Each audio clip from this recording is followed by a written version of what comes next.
Hello दोस्तों, आप सभी का फिर से स्वागत है घटना चक्र भारतीय आधुनिक इतिहास के प्रश्नोत्तरी सेशन में। आइए आज हम लोग देखते हैं आधुनिक भारतीय इतिहास का दूसरा चैप्टर जो कि है ईस्ट इंडिया कंपनी और बंगाल के नवाब। इनसे जुड़े प्रश्नों को हम लोग इस सेशन में देखेंगे। चलिए तो हम लोग स्टार्ट करते हैं आज का प्रश्नोत्तरी सेशन का पहला क्वेश्चन। देखिए पहला क्वेश्चन क्या कह रहा है। पहला क्वेश्चन कह रहा है कि निम्नलिखित में से कौन एक मुगल सम्राट द्वारा नियुक्त बंगाल का अंतिम गवर्नर था। देखिए आप पाएंगे कि जब 1707 में औरंगजेब की मृत्यु हो जाती है तो उसके बाद जो है मुगल साम्राज्य कमजोर होता हुआ प्रतीत होता है। वहां पे जो उसके बाद जो भी शासक आते हैं वो काफी डिजेनरेट होते हैं, मतलब कमजोर होते हैं। उनमें कुशल कार्य क्षमता नहीं होती है, जिसके कारण जो संयुक्त प्रांत थे जितने भी प्रांत थे वो सभी स्वतंत्र होते जाते हैं और अपने आप को एक स्वतंत्र राज्य के रूप में अधिष्ठापित करते हैं। जैसे जैसे आप देखेंगे हैदराबाद, हैदराबाद, ठीक है, अवध, ठीक है, बंगाल, ये सभी जो सूबा है, ये मुगल साम्राज्य में ये सभी क्या थे, सूबा हुआ करते थे। तो ये सभी जो है औरंगजेब की मृत्यु के पश्चात अपने आप को एक एक करके स्वतंत्र मान लेते हैं और एक स्वतंत्र राज्य की स्थापना करते हैं। जैसे कि हैदराबाद में जो है चीन किलिच खां, हैदराबाद में किसने एक स्वतंत्र साम्राज्य की स्थापना की? चीन किलिच खां। जबकि अवध में देखेंगे तो अवध में है शहादत खां, शहादत खां के द्वारा एक स्वतंत्र साम्राज्य की स्थापना की जाती है। बंगाल में आप देखेंगे तो मुर्शीद कुली खां के द्वारा एक स्वतंत्र बंगाल राज्य की स्थापना की जाती है। बट औरंगजेब की मृत्यु से पहले ये सभी जो थे वो मुगल साम्राज्य के अंतर्गत एक सूबा हुआ करते थे, ठीक है। और ये मुगल साम्राज्य के अंतर्गत ये सभी सूबेदार हुआ करते थे, ठीक है, जिनका कार्य था कि उस क्षेत्र से संबंधित जो भी रेवेन्यू है, जो भी राजस्व है, उसकी वसूली कर जो दिल्ली में बैठे मुगल शासक होते थे वहां पहुंचाना, ठीक है।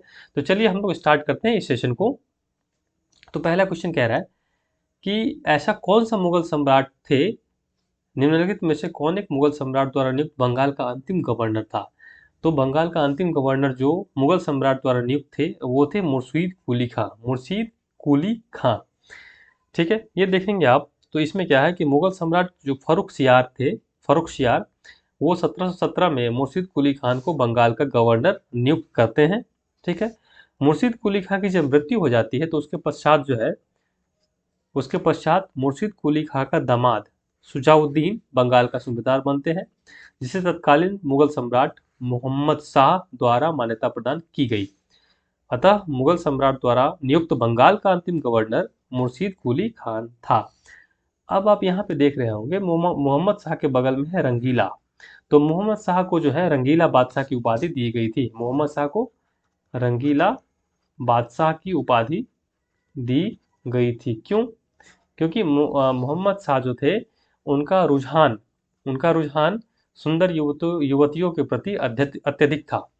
सुंदर युवतियों के प्रति अत्यधिक रुझान रहने के कारण मोहम्मद शाह को रंगीला बादशाह के रूप में जाना जाता है, ठीक है। जबकि फर्रुख सियार को जो है मुगल शासक में मुगल शासकों में घृणित कायर की संज्ञा दी जाती है, घृणित कायर की संज्ञा दी जाती है, ठीक है। क्लियर है? चलिए नेक्स्ट पढ़ते हैं। ये दोनों चीज आप ध्यान रखें क्योंकि अक्सर ये प्रायः क्वेश्चन पूछ दिए जाते हैं कि ऐसा कौन सा मुगल बादशाह था जिनको हम लोग रंगीला बादशाह के रूप में जानते हैं। तो उसका आंसर हो जाएगा मोहम्मद शाह। ऐसा कौन सा बादशाह था जिसको घृणित कायर की संज्ञा दी जाती है, तो कौन हो जाएगा? फर्रुखसियार। एक क्वेश्चन और बन सकता है, ऐसा कौन सा बादशाह है जिसको लंपट मूर्ख कहा जाता है, लंपट मूर्ख कहा जाता है। तो ये हो जाएंगे आपके जहांदर शाह, जहांदर शाह, ठीक है। क्लियर? चलिए ये तीनों चीज आप याद रखेंगे। चलिए नेक्स्ट क्वेश्चन देखते हैं। आज का दूसरा क्वेश्चन है, मुगल बादशाह द्वारा नियुक्त बंगाल का अंतिम सूबेदार कौन था। तो ये अभी जस्ट हम लोग देखे थे, बस वो क्वेश्चन पूछने का तरीका अलग था। तो ये हो जाएगा क्या? मुर्शीद कुली खां। किसके द्वारा ये सूबेदार नियुक्त किए गए थे? तो मुगल बादशाह फर्रुखसियार के द्वारा, फर्रुखसियार के द्वारा ये सूबेदार नियुक्त किए गए थे। ठीक है, कब? तो 1717 में, 1717 में फर्रुखसियार के द्वारा जो है बंगाल का अंतिम सूबेदार मुर्शीद कुली खां को नियुक्त किया गया था। नेक्स्ट देखिए क्वेश्चन नंबर 3, निम्नलिखित में से कौन सा युद्ध था जिसने भारत में ब्रिटिश प्रभुत्व को प्रारंभ किया था?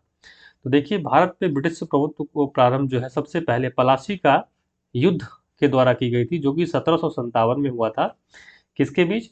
तो आप देखेंगे तो बंगाल का नवाब, बंगाल के नवाब थे कौन? सिराजुद्दौला, सिराजुद्दौला, ठीक है, एवं अंग्रेजों के बीच, एवं अंग्रेजों के बीच ये लड़ाई हुई थी, जिसमें सिराजुद्दौला की हार हुई थी और अंग्रेजों की जीत हुई थी। और आप ये पाएंगे कि इस युद्ध को षड्यंत्र के द्वारा या कूटनीति के द्वारा अंग्रेजों के द्वारा जीता गया था, जबकि अंग्रेजों के पास सेना की संख्या काफी कम थी, धनबल अंग्रेजों के पास काफी कम थी, और सिराजुद्दौला के पास जो है सेना की संख्या काफी ज्यादा थी और काफी मजबूत थे सिराजुद्दौला। इसके बावजूद उनको अंग्रेजों से हारना पड़ा। क्यों?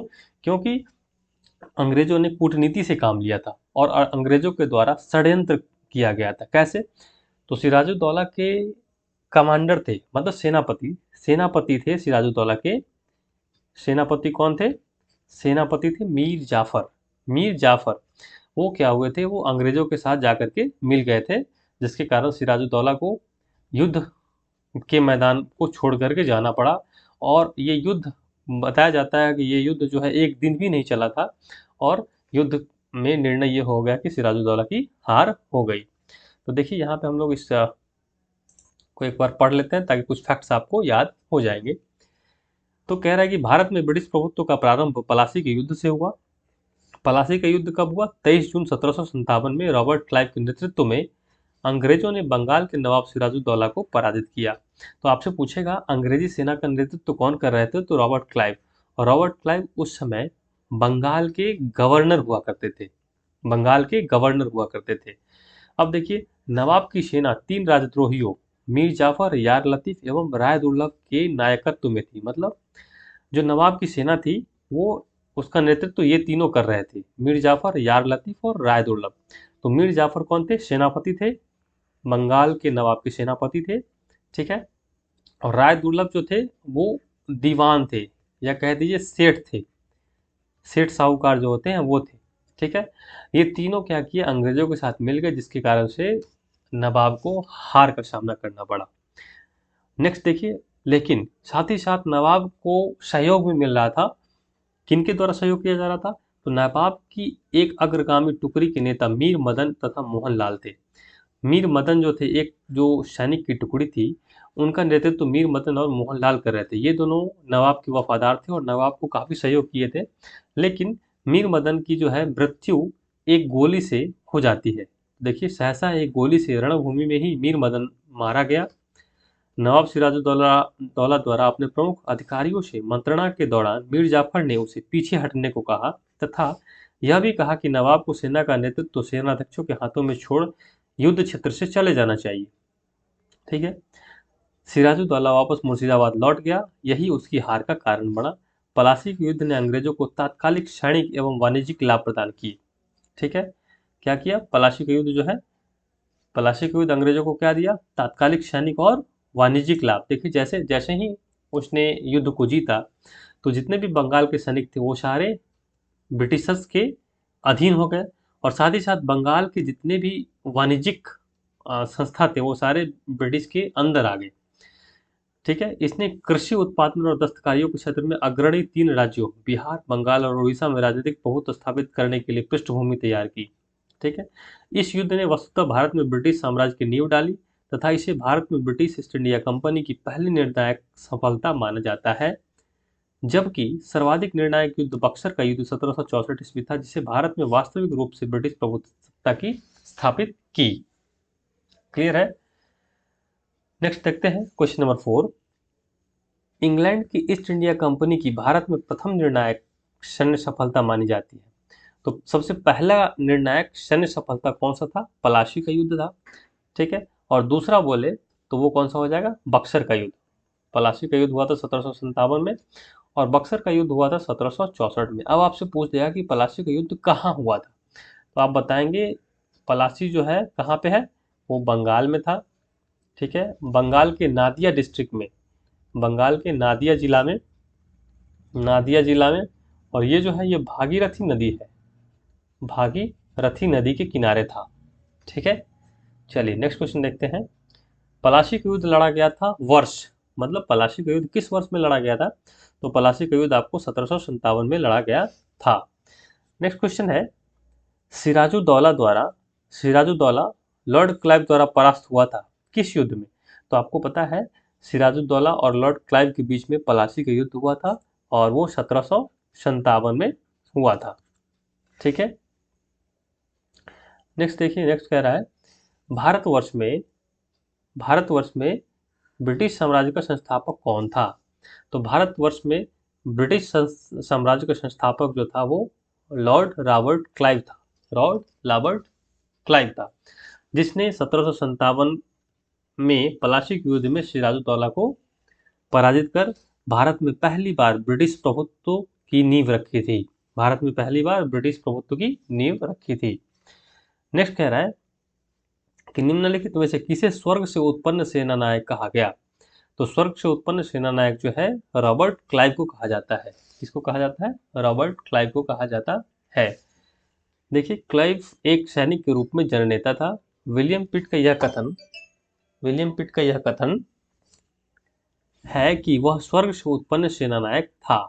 किसने कहा था, तो विलियम पिट के द्वारा यह स्टेटमेंट दिया गया था कि रॉबर्ट क्लाइव जो था वह एक सैनिक के रूप में जननेता था एवं वह स्वर्ग से उत्पन्न सेना नायक था। ठीक है, नेक्स्ट देखिए, कह रहा है पलासी का युद्ध मैदान कहाँ स्थित है। अभी मैंने बताया आपको कि पलासी का युद्ध का मैदान जो है वो कहाँ पे है, पश्चिम बंगाल में है। ठीक, और पश्चिम बंगाल के किस जिले में, तो आप बताएंगे नादिया जिले में। ठीक है, और नादिया जिले में कौन सी नदी के किनारे है, तो वो भागीरथी नदी के किनारे अवस्थित है। ये सारे फैक्ट्स आप याद रखेंगे, किसी भी तरीके से आपको घुमा के क्वेश्चन पूछा जा सकता है। नेक्स्ट क्वेश्चन नंबर 10 देखिए, निम्न में से किसने अपनी राजधानी मुर्शिदाबाद से मुंगेर स्थानांतरित की, तो देखिए मुर्शिदाबाद से मुंगेर जो है राजधानी वो मीर कासिम के द्वारा किया गया था। ठीक है, और मीर कासिम कौन था, मीर जाफर का उत्तराधिकारी हुआ मीर कासिम। ठीक है, ऐसा क्यों उसने किया, क्योंकि मीर कासिम देख रहा था कि जब राजधानी उसकी मुर्शिदाबाद थी तो अंग्रेजों के द्वारा उसके राजकाज में बहुत ज़्यादा हस्तक्षेप किया जा रहा था। तो वह चाहता था कि मुर्शिदाबाद के षड्यंत्रमय वातावरण से अपने आप को दूर रखे और अपनी जनता को दूर रखे, जिससे उसका राजकाज अच्छे तरीके से चल सके। ठीक है, इसने जब अपनी राजधानी मुंगेर में स्थापित की तो वहां पे अपनी सेना को यूरोपीय पद्धति से, यूरोपीय पद्धति से, यूरोपीय पद्धति से ट्रेनिंग दिया। ठीक है, यूरोपीय पद्धति से ट्रेनिंग दिया और साथ ही साथ अपने सेना को मजबूत करने के लिए उसने मुंगेर में तोप एवं एवं बंदूक का, बंदूक का कारखाना स्थापित किया। क्या किया, कारखाना स्थापित किया। ठीक है, और नेक्स्ट क्या किया इन्होंने, नेक्स्ट जो है वो अपने आर्थिक नीति को, ठीक है, अपने साम्राज्य की आर्थिक स्थिति को मजबूत करने के लिए उसके राज्य में जो भी भ्रष्टाचार व्याप्त थी उसको उसने दूर करने का प्रयास किया। इसके लिए उसके जो भी अधिकारी भ्रष्टाचार में संलिप्त पाए गए थे उस पर उसके द्वारा बहुत ही कड़ा डिसीजन लिया गया और उसको सजा दी गई, ताकि जो भ्रष्टाचार है उसके शासन में ना आ सके और भ्रष्टाचार उसके शासन में बाधक ना बन सके। तो इसके द्वारा 3 कार्य किए गए। क्या क्या किए गए, पहला यूरोपीय पद्धति से सेनाओं को ट्रेनिंग दी गई, सेनाओं को मजबूत बनाने के लिए मुंगेर में तोप एवं बंदूक का कारखाना स्थापित किया, साथ ही साथ आर्थिक स्थिति को मजबूत करने के लिए ऐसे अधिकारी जो भ्रष्टाचार में संलिप्त पाए गए उनके खिलाफ कठोर कार्रवाई की गई। किसके द्वारा, मीर कासिम के द्वारा। चलिए नेक्स्ट क्वेश्चन देखते हैं हम लोग, क्वेश्चन नंबर 11, सबसे अधिक निर्णायक युद्ध जिसने अंग्रेजों के भारत में प्रभुत्व को संस्थापित किया, तो देखिए सबसे अधिक निर्णायक युद्ध कौन सा था, तो बक्सर का युद्ध होगा जिसने भारत में अंग्रेजों को संस्थापित किया। देखिए पलासी का युद्ध था वो अंग्रेजों की पहली कूटनीतिक जीत थी। ठीक है, जिससे उनका जो है बंगाल में आधिपत्य स्थापित हुआ। ठीक है, बंगाल में आधिपत्य स्थापित हुआ, लेकिन जब पूछे पूरे भारत में प्रभुत्व हुआ, तो पूरे भारत में प्रभुत्व किस युद्ध से हुआ, तो बक्सर के युद्ध से। क्यों बक्सर के युद्ध से ऐसा हुआ? तो आप पाएंगे कि 1764 में जब बक्सर का युद्ध हुआ, उसके बाद जो इलाहाबाद इलाहाबाद का क्षेत्र था, इलाहाबाद की संधि होती है, तो इलाहाबाद एवं कड़ा का क्षेत्र, कड़ा का जो क्षेत्र है, जो उस वक्त अवध के नवाब के अंदर आया करता था, तो अवध के नवाब के द्वारा छोड़ दिया गया था, और इसको जो है अंग्रेजों के द्वारा इसे किसे दे दिया गया था? मुगल बादशाह को दे दिया गया था। लेकिन इसकी दीवानी जो है, दीवानी अधिकार अंग्रेजों के पास थे, मतलब मुगल बादशाह यहाँ से राजस्व वसूलेंगे और वो किसे देंगे? अंग्रेजों को देंगे। ठीक है।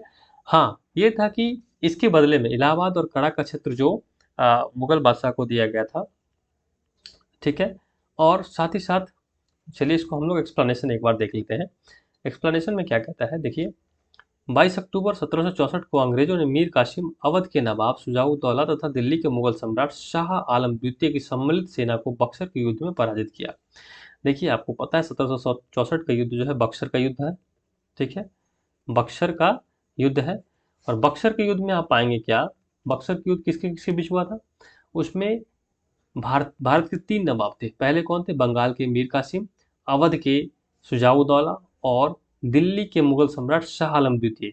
इन तीनों की संयुक्त सेना एवं अंग्रेजों के बीच ये युद्ध हुआ था, जिसमें अंग्रेजों की सेना का नेतृत्व कौन कर रहे थे? सर हेक्टर मुनरो कर रहे थे। कौन कर रहे थे? हेक्टर मुनरो कर रहे थे। इसमें अंग्रेजों के द्वारा इन तीनों की संयुक्त सेनाओं को हरा दिया गया। ठीक है। इस युद्ध के परिणाम ने प्लासी के निर्णयों पर मुहर लगा दी। भारत में अब अंग्रेजों को चुनौती देने वाला कोई दूसरा नहीं था। इलाहाबाद तक का प्रदेश अंग्रेजों के अधिकार में आ गया तथा दिल्ली विजय का मार्ग खुल गया। ठीक है।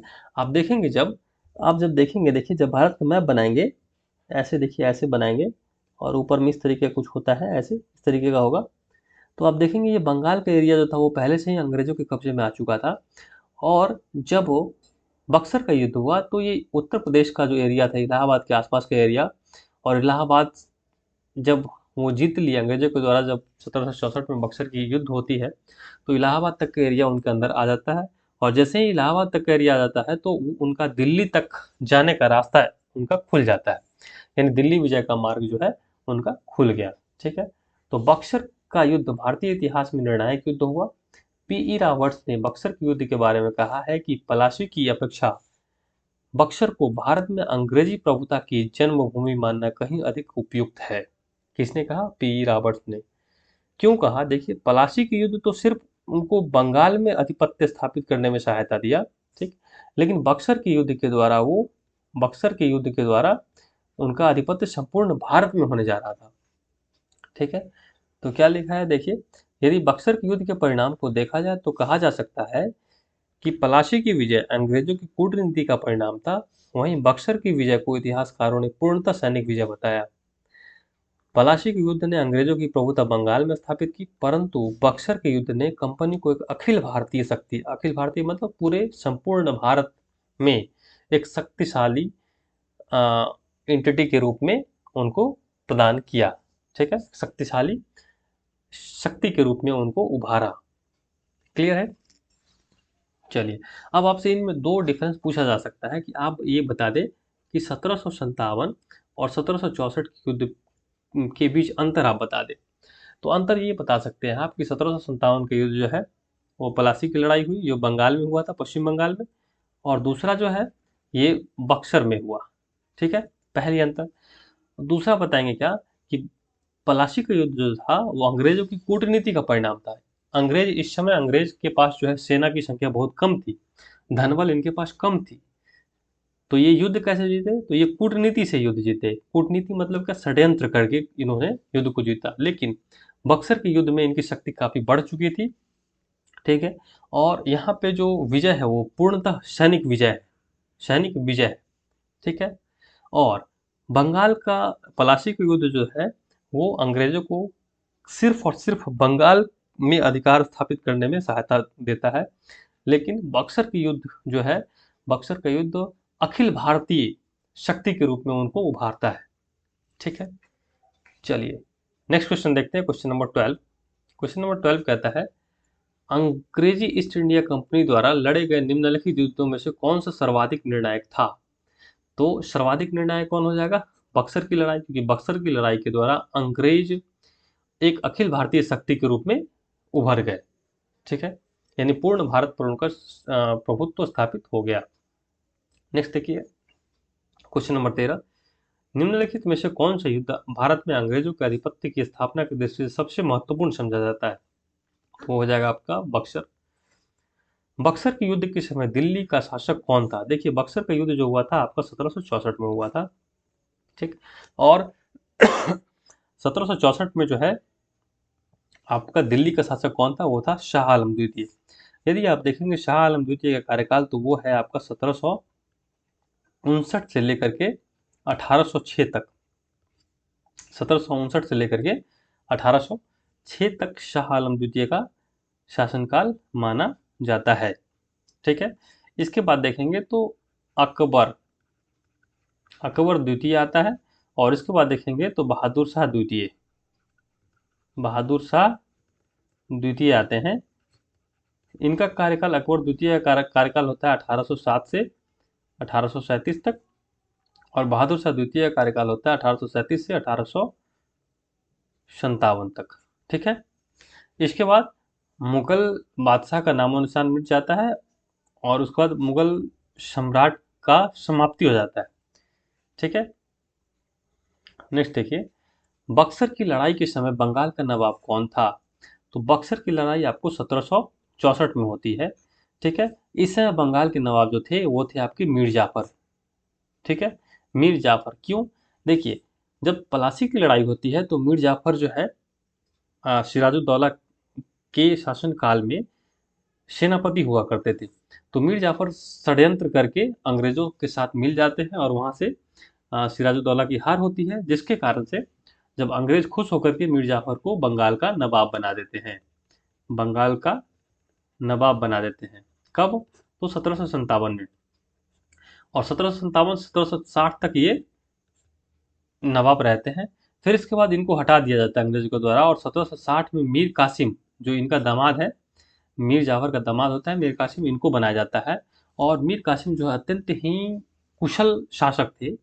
वो 1760 से 1763 के बीच में वो राज करते हैं, और ये बहुत ही कुशल शासक थे। इन्हें पता था कि अंग्रेज जो है बंगाल को लूटने के विचार से आए हैं, जिस कारण से ये अपनी राजधानी को मुंगेर स्थापित कर लेते मीर कासिम। ठीक है, और बहुत सारे ऐसे स्टेप्स लेते हैं जो अंग्रेजों के हित में बहुत ही विपरीत स्थिति पैदा करता है। ठीक है, जैसे ये अपनी सेना को आधुनिक तरीके से सुसज्जित करते हैं, अपनी आर्थिक नीति को मजबूत करते हैं, जिस कारण से अंग्रेज जो है इनको 1763 में पुनः हटा देते हैं, और पुनः किसको बनाते हैं? मीर जाफर को। ठीक है, मीर जाफर को। इसलिए कह सकते हैं कि 1764 में बंगाल का नवाब कौन था? तो मीर जाफर। ठीक है, क्लियर है कंसेप्ट? नेक्स्ट बढ़ते हैं हम लोग। निम्नलिखित में से जिस एक शासक ने ईस्ट इंडिया कंपनी को दीवानी प्रदान की, ईस्ट इंडिया कंपनी को दीवानी प्रदान की, वह कौन था? तो वह था आपका शाह आलम द्वितीय। वह था आपको शाह आलम द्वितीय। देखिए बक्सर की लड़ाई जब होती है 1764 में, तो बक्सर की लड़ाई में अंग्रेजों की जीत होती है, और इसके बाद अंग्रेजों की जब जीत होती है तो शाह आलम द्वितीय जो है उनको अंग्रेज संरक्षण में ले लिया जाता है, तथा उसे इलाहाबाद में रखा जाता है। अब इसमें देखेंगे कि इलाहाबाद तथा करा के जो क्षेत्र नवाब ने छोड़ दिए थे, शाह आलम को दे दिए जाते हैं। ठीक है, बदले में शाह आलम क्या करते हैं? बदले में शाह आलम अंग्रेजों को एक फरमान जारी करते हैं 1765 में, और उस फरमान के द्वारा जो है अंग्रेजों को बंगाल, बिहार तथा उड़ीसा की दीवानी अस्थायी रूप से दे दी जाती है।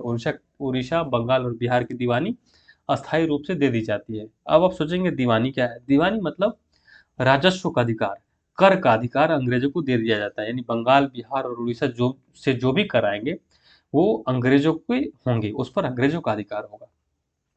इस समय Robert Clive east India company का बंगाल का गवर्नर था। शाह आलम द्वितीय का संपूर्ण जीवन आपदाओं से ग्रस्त रहा। 1788 ईस्वी में उसे अंधा कर दिया गया। ठीक है, शाह आलम द्वितीय के समय में 1803 में दिल्ली पर अंग्रेजों का अधिकार हो गया। शाह आलम द्वितीय तथा उसके दो उत्तराधिकारी अकबर द्वितीय 1806 से 37 ईस्वी, और बहादुर शाह द्वितीय 1837 से 1857 ईस्वी तक ईस्ट इंडिया कंपनी के पेंशन भोगी मात्र बनकर रहे। क्लियर है यहाँ तक? देखिए शाह आलम द्वितीय जो है 1764 में जब हार जाते हैं तो उनको कैद कर लिया जाता है और इलाहाबाद में रखा जाता है, ठीक है। लेकिन इलाहाबाद में जब रखा जाता है तो उनको क्या किया जाता है, इलाहाबाद और कड़ा का जो क्षेत्र है, जो पहले अवध के नवाब शुजाउद्दौला के अंदर आया करता था, उसको उसको मुगल बादशाह शाह आलम द्वितीय को दे दिया जाता है, ठीक है। जब शाह आलम द्वितीय को वो क्षेत्र दे दिया जाता है तो इसके बदले में शाह आलम द्वितीय जो है अंग्रेजों को बंगाल बंगाल बिहार और उड़ीसा उड़ीसा की दीवानी किसको दे देते हैं, अंग्रेजों को दे देते हैं, अंग्रेजों को दे देते हैं। इसके बदले में अंग्रेज जो है या ब्रिटिश ईस्ट इंडिया कंपनी जो है शाह आलम द्वितीय को 26 लाख रुपया प्रतिवर्ष देती है, 26 लाख रुपया प्रतिवर्ष देती है। किसके लिए, दीवानी कार्यों के लिए, दीवानी कार्यों के लिए, एवं 53 लाख रुपया प्रतिवर्ष देती है निजामत के लिए, निजामत व्यय के लिए। किसके लिए, निजामत व्यय के लिए। अब पूछेंगे दीवानी व्यय क्या है और निजामत व्यय क्या है? तो दीवानी व्यय है कि जैसे सपोज कीजिए वो जो शाह आलम द्वितीय है वो क्या करेंगे, पूरा टैक्स कलेक्शन करेंगे। तो टैक्स कलेक्शन करेंगे तो उसको टैक्स कलेक्शन करके अंग्रेजों को देंगे। जब अंग्रेजों को देंगे तो उसके बदले में, चूंकि उन्होंने टैक्स कलेक्ट किया है तो उसके बदले में उसको वो 26 लाख रुपया देंगे, ठीक है। और अंग्रेजों के द्वारा तो पूरे क्षेत्र को जीत लिया गया, लेकिन शासन कौन कर रहा है, शासन अंग्रेजों का शासन है, लेकिन अंग्रेज डायरेक्टली शासन नहीं कर रहे हैं, वो किससे करा रहे हैं, मुगल बादशाह से ही करा रहे हैं। और उसके लिए वो उसको 53 लाख रुपए प्रतिवर्ष देते हैं कि आप इसमें जो भी खर्च है उसमें आपको मैं 53 लाख रुपए देता हूँ। ये निजामत व्यय के लिए दिया गया, मतलब राज का चलाने के लिए दिया गया अंग्रेजों के द्वारा, किसको, शाह आलम द्वितीय को, ठीक है। नेक्स्ट देखिए, क्यों ऐसा क्यों किया गया, क्योंकि उस वक्त जो है अंग्रेजों के पास कोई ठोस ऐसा तंत्र नहीं था जिससे कि वो टैक्स कलेक्शन कर सके और साथ ही साथ शासन व्यवस्था को चला सके। नेक्स्ट देखते हैं हम लोग, 1765 में ईस्ट इंडिया कंपनी को बंगाल की दीवानी प्रदान की, किसने प्रदान की? तो आपको पता है 1765 में इलाहाबाद की द्वितीय संधि होती है जिसके द्वारा कंपनी को बंगाल बिहार और उड़ीसा की दीवानी प्रदान की जाती है। किसके द्वारा? तो मुगल सम्राट शाह आलम द्वितीय के द्वारा, मुगल सम्राट शाह आलम द्वितीय के द्वारा। नेक्स्ट देखिए, किस गवर्नर के कार्यकाल में ईस्ट इंडिया कंपनी को शहंशाह शाह आलम द्वारा बंगाल बिहार तथा उड़ीसा में दीवानी अधिकार दिए गए? तो किस गवर्नर के काल में होता है? तो वो लॉर्ड क्लाइव या रॉबर्ट क्लाइव, ठीक है। नेक्स्ट देखिए, शाह आलम द्वितीय ने, क्वेश्चन नंबर 19, शाह आलम द्वितीय ने ईस्ट इंडिया कंपनी को बंगाल बिहार तथा उड़ीसा की दीवानी प्रदान की थी। कब? तो वो 12 अगस्त 1765 को, 12 अगस्त 1765 को।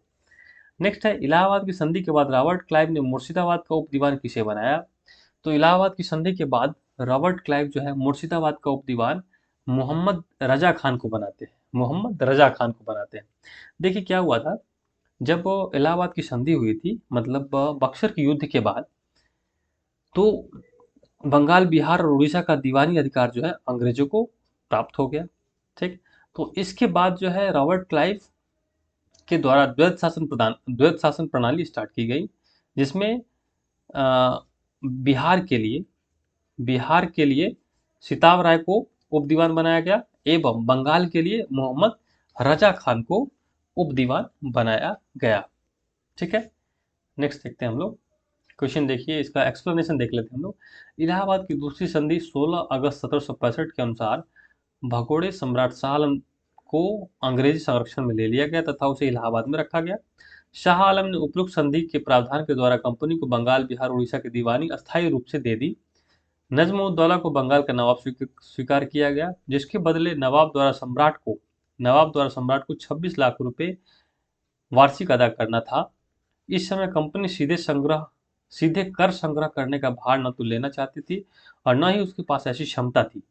कंपनी ने दीवानी कार्य के लिए 2 उप दीवान, बंगाल के लिए मोहम्मद रजा खान तथा बिहार के लिए राजा सिताब राय की नियुक्ति की।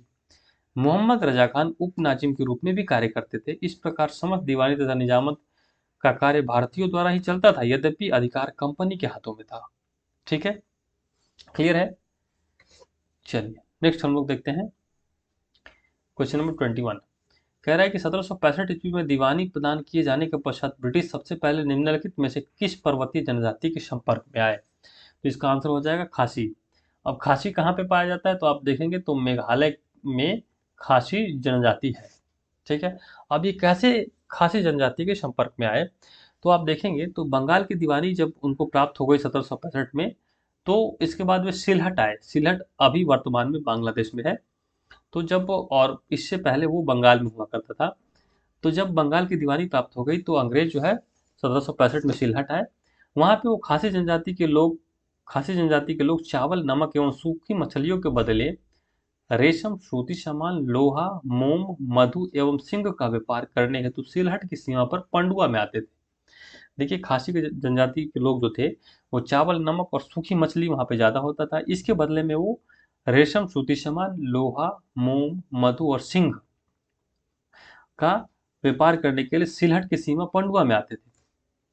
और खासी पर्वतों में पाए जाने वाले चूना पत्थर का उपयोग तब बंगाल में चूना पत्थर की मांग की पूर्ति के लिए किया जाता था, क्योंकि खासी पर्वतों में जो है चूना पत्थर पाया जाता था। कुछ समय पश्चात ईस्ट इंडिया कंपनी के ब्रिटिश अधिकारी चूना पत्थर के व्यापार करने लगे, जिससे वे खासी जनजाति के संपर्क में आए। ठीक है। नेक्स्ट क्वेश्चन देखते हैं। अवध सल्तनत के हिंदू नायर वजीर के संबंध में निम्नलिखित कथनों में से कौन से कथन सही है? पहला कह रहा है कि राजा टिकैत राय नवाब आसफउद्दौला के अर्थ मंत्री थे। तो सही है, राजा टिकैत राय जो थे वो नवाब आसफउद्दौला के अर्थ मंत्री थे। नेक्स्ट कह रहा है अवध के नवाबों के राज्य में सामान्यतः कतिपय हिंदू जातियों के लोगों को उच्च स्थान प्राप्त था। तो ये भी सही है। अवध के नवाबों में आप देखेंगे कि हिंदू जाति के लोगों को सामान्यतः उच्च स्थान प्राप्त था। तो इसका आंसर क्या हो जाएगा? आंसर नंबर सी, 1 और 2 दोनों। एक्सप्लेनेशन देखिए। राजा टिकैत राय नवाब आसफउद्दौला के दीवान या अर्थ मंत्री थे, अतः कथन एक सही है। अवध के नवाबों के राज्य में हिंदू अधिकारियों को भी उच्च पदों पर नियुक्ति की गई। उदाहरणतः आसफउद्दौला के दीवान राजा टिकैत राय, वो राजा झाऊलाल एवं नवाब सफदरजंग के प्रधानमंत्री व सेना नायक राजा नवल राय इन्हीं जातियों के प्रतिनिधि थे।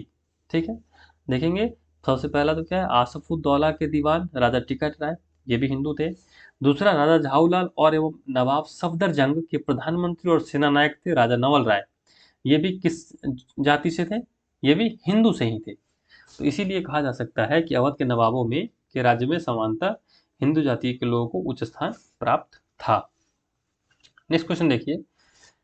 कह रहा है कि 18वें शतक में या सदी में भारत में लड़े गए युद्धों का निम्नलिखित में से सही कालानुक्रम क्या है? मतलब सीक्वेंस क्या है? तो आप इसमें पाएंगे, देखिए, वांडीवास युद्ध कब हुआ था? 1760 में। किसके बीच हुआ था? तो अंग्रेजों और फ्रांसीसियों के बीच हुआ था। ठीक है। उसके बाद देखिए बक्सर युद्ध, तो बक्सर युद्ध हुआ था 1764 में। ये हो जाएगा आपको वांडीवास युद्ध, ये हो जाएगा बक्सर युद्ध।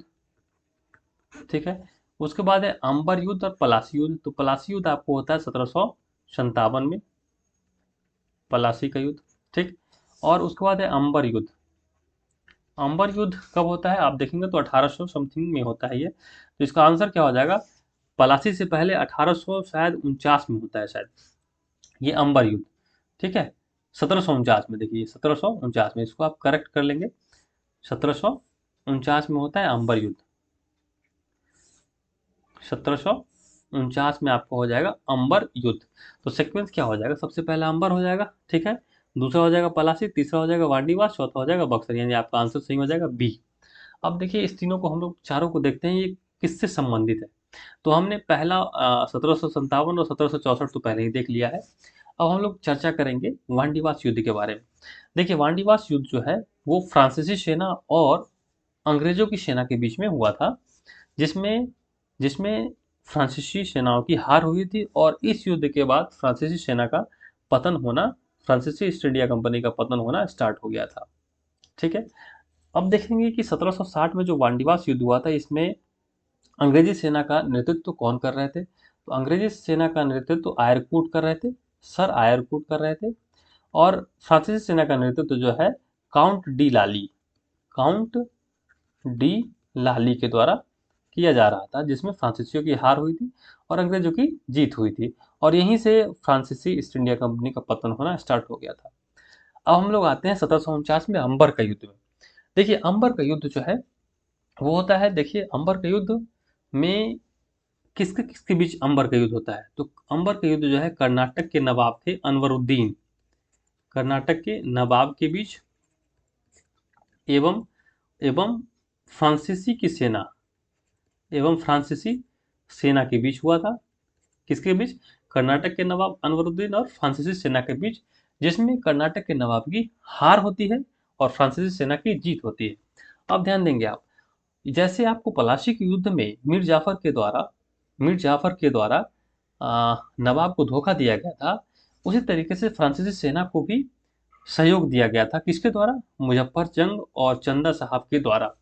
ठीक है, तो जब फ्रांसीसी सेना की जीत हुई, ठीक है, तो इसमें मुजफ्फर जंग क्या करते हैं, मुजफ्फर जंग कृष्ण कृष्णा नदी कृष्णा नदी देखिए कृष्णा नदी के दक्षिणी भाग के मुगल प्रदेशों का गवर्नर जो है वो डुप्ले को वो नियुक्त कर देते हैं। ठीक है, उसके बाद उत्तरी सरकार के कुछ जिले को भी फ्रांसीसियों को दे दिया जाता है। किसके द्वारा? मुजफ्फर जंग के द्वारा। ठीक है, और मुजफ्फर जंग फ्रांसीसी को बोलते हैं कि अपने फ्रेंच सेना की एक टुकड़ी जो है वो हैदराबाद में तैनात कर दे। ठीक है, ये सहायक संधि जो लॉर्ड वेलेजली के द्वारा किया गया था, वो एक्चुअली में सहायक संधि बहुत पहले से फ्रांसीसी गवर्नर डुप्ले के द्वारा यूज किया जा रहा था। उसी का एक पार्ट यहाँ पे आपको देखने को मिलेगा कि फ्रांसीसी सेना जो है मुजफ्फर जंग के शासन में हैदराबाद में तैनात कर दी गई थी। इसको एक बार हम लोग पूरे पढ़ लेते हैं ताकि आपको ज़्यादा क्लियर हो जाएगा। देखिए अंबर का युद्ध 1749 में हुआ। मुजफ्फर जंग, चंदा साहब तथा फ्रांसीसियों की संयुक्त सेनाओं ने, कौन कौन है? मुजफ्फर जंग और चंदा साहब, ये भारतीय शासक थे जो फ्रांसीसी को सहायता किए थे। तो मुजफ्फर जंग, चंदा साहब तथा फ्रांसीसियों की संयुक्त सेनाओं ने वेल्लूर के समीप अंबर नामक स्थान पर कर्नाटक के नवाब अनवरुद्दीन को पराजित कर उसकी हत्या कर दी। मुजफ्फर जंग दक्कन का सूबेदार बन गया। इस उपलक्ष्य में उसने अपने हितकारी डुप्ले कौन है? फ्रांसीसी गवर्नर है। डुप्ले को कृष्णा नदी के दक्षिणी भाग के मुगल प्रदेशों का गवर्नर नियुक्त कर दिया तथा उत्तरी सरकार के कुछ जिले को भी फ्रांसीसियों को दे दिया गया।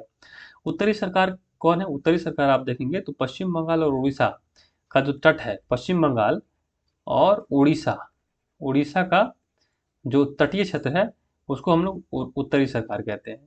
उत्तरी सरकार के कुछ जिले को भी फ्रांसीसियों को दे दिए गए। इसके अतिरिक्त मुजफ्फर जंग की प्रार्थना पर एक फ्रेंच सेना की टुकड़ी बुस्सी के नेतृत्व में हैदराबाद में तैनात कर दी गई, और इसी को हम लोग सहायक संधि भी कहते हैं। सहायक संधि क्या होता है कि अंग्रेजों की सेना जो है, अंग्रेजों की सेना आपके साम्राज्य में आ, तैनात कर दी जाएगी। इसके बदले में आपको अंग्रेजों को कुछ राशि देना होगा। ठीक है, इसको सहायक संधि कहते हैं। तो सहायक संधि स्टार्ट जो है एक्चुअली में वो फ्रांसीसियों के द्वारा किया गया था, और फ्रांसीसी में जो गवर्नर थे डुप्ले, इनके द्वारा स्टार्ट किया गया था। जबकि इसका उपयोग जो है बाद में चल के अंग्रेज अंग्रेज अंग्रेज में जो वेलेजरी थे गवर्नर, उनके द्वारा किया गया। तो नेक्स्ट क्वेश्चन देखते हैं, तो क्वेश्चन नंबर 24। उस फ्रांसीसी सेनापति का नाम बताइए जो 1760 के वांडीवाश युद्ध में पराजित हुआ।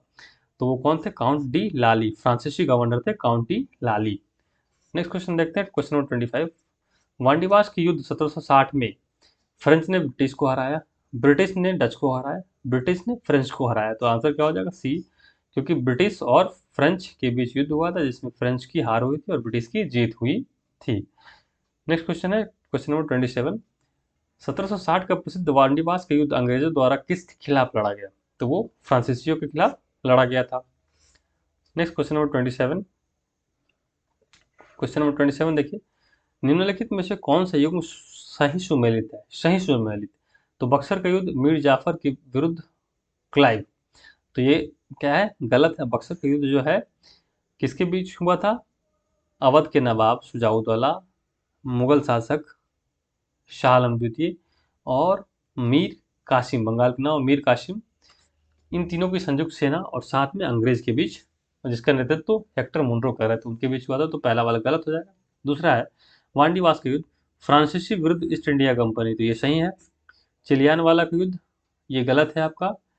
खुर्दा का युद्ध निजाम विरुद्ध ईस्ट इंडिया कंपनी, ये भी गलत है। तो आपका आंसर क्या हो जाएगा? बी। ठीक है, क्वेश्चन नंबर 28 देखते हैं। निम्नलिखित में से किसने भारत में अंग्रेजों का सर्वाधिक विरोध किया है? तो आप पाएंगे कि भारत में सर्वाधिक विरोध जो है अंग्रेजों को मराठाओं के द्वारा दिया गया, मराठाओं के द्वारा दिया गया। चलिए एक बार पढ़ते हैं इसको। भारत में अंग्रेजों का सर्वाधिक विरोध मराठा द्वारा किया गया था। 3 आंग्ल मराठा युद्धों के बाद भी मराठा शक्ति को दबाया जा सका। यानी मराठाओं को दबाने के लिए आपको अंग्रेजों को 3 युद्ध करने पड़े। देखिए, मुगल साम्राज्य के खंडहरों पर मराठा ने अपने साम्राज्य की आधारशिला रखी। उन्हीं परिस्थितियों में अंग्रेजों ने भी लाभ उठाया। प्रथम आंग्ल मराठा युद्ध में अंग्रेजों को मुंह की खानी पड़ी, क्योंकि आप पाएंगे कि मराठा बहुत ही शक्तिशाली थे।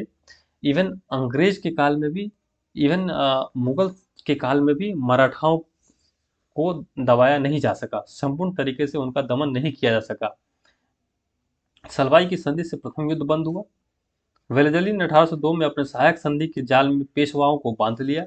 1818 ईस्वी में लॉर्ड हेस्टिंग्स ने मराठाओं की रही सही शक्ति को समाप्त कर ब्रिटिश सर्वसत्ता की स्थापना की।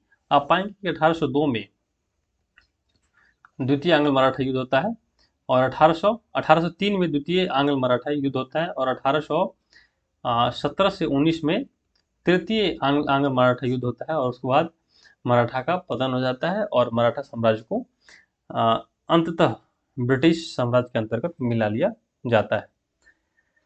तो दोस्तों, इस तरीके से हमारा आज का ये सेकंड सेशन समाप्त हुआ। यदि आपको ये वीडियो अच्छी लगी तो आप इसे लाइक, सब्सक्राइब और शेयर जरूर करें।